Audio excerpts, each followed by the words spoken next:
Ahora, en las próximas horas, el presidente Joe Biden firmará una ley que prohíbe el asilo de migrantes que crucen la frontera hacia Estados Unidos. Ellos señalan que esto va a cambiar si el número de solicitudes es más alto que lo que estipula el gobierno, que generalmente son menos de 1.500. Vamos a ver. Se espera que el presidente Joe Biden firme en la tarde de este martes una nueva y amplia medida fronteriza que permitiría a las autoridades deportar o enviar rápidamente de regreso a México a los migrantes detenidos al cruzar la frontera sur de Estados Unidos, si las entradas ilegales superen las 2.500 por día. Los cruces ilegales tendrían que caer por debajo de 1.500 por día para que se levanten estas restricciones de asilo. Nos espera que las restricciones se apliquen a algunas categorías de migrantes, por ejemplo, los menores no acompañados.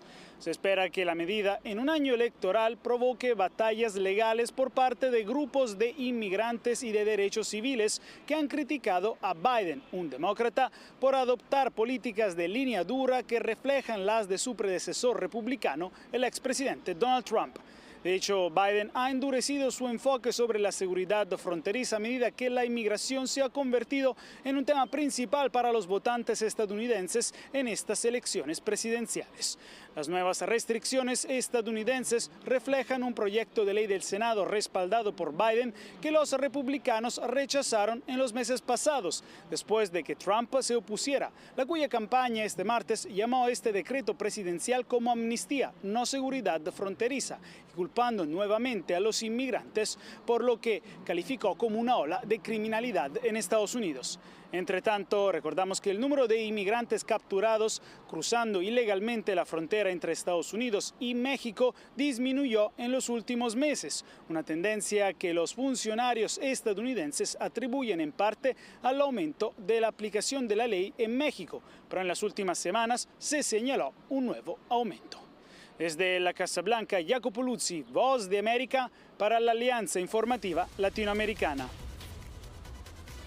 Esto es parte de esa terrible crisis migratoria que está enfrentando Estados Unidos y obviamente lo que hace el presidente Joe Biden con esta norma que limita, o sea, ya prohíbe el otorgamiento de asilo a migrantes, es tratar de captar el voto de las personas, de los votantes en Estados Unidos que están en contra de la llegada de más migrantes a su país. Lógicamente, él ha tenido una política de alguna manera benigna, si es que se puede decir, respecto al otorgamiento de asilo a los migrantes. Pero en plena campaña presidencial, el tema de la crisis migratoria es muy importante para tratar de captar la preferencia del electorado. Sabe muy bien que hay mucha gente que apoya a Donald Trump porque Trump está en contra de la llegada de más migrantes. Entonces, probablemente lo que está haciendo Biden es modificar un poco su discurso, endurecerlo un poco con miras a las elecciones que ya las tiene aquí casi a la puerta, van a ser en noviembre.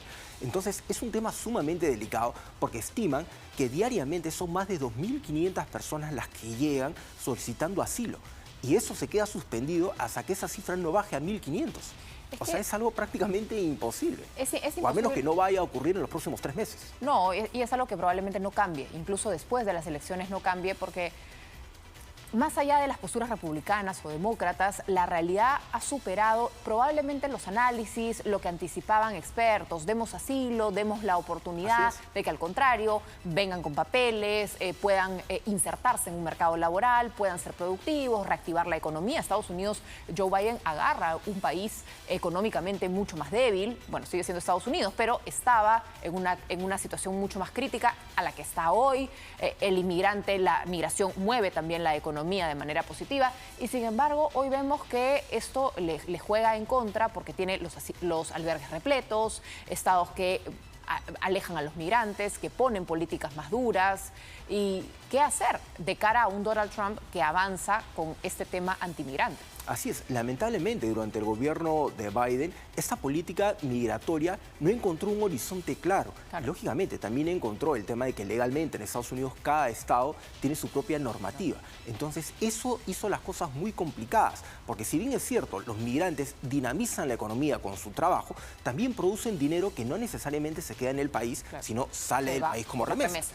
Pero ¿qué es lo que pasa? Que en algunos estados los migrantes que llegaban, que no se podían insertar a la fuerza laboral, sus gastos eran asumidos por esos estados, los llamados estados santuario. Hemos visto la situación de Nueva York, por ejemplo, que ellos decían que les iba a costar cientos de millones de dólares poder atender las necesidades de esas personas. Y lógicamente, así como llegan inmigrantes con ganas de trabajar y tal, hay mucha gente que llega también que piensa en llevárselo bien, empiezan a generar desorden. Vimos el problema que había con las motos, gran cantidad de accidentes, personas que conducían sin licencia, un aumento en la delincuencia en un país que ya está quejado por sus propios problemas. Y lógicamente esto genera descontento. Increíblemente, hay muchos migrantes establecidos en Estados Unidos que están en contra de la llegada de más migrantes. Claro. Si bien es cierto, son pocos los migrantes que votan, porque el voto es voluntario, tienes que inscribirte para poder votar, pero de los que votan, de los migrantes que votan, la mayoría está en contra de la llegada de más migrantes. O sea, se oponen a la llegada y de alguna manera apoyan las medidas de Donald Trump.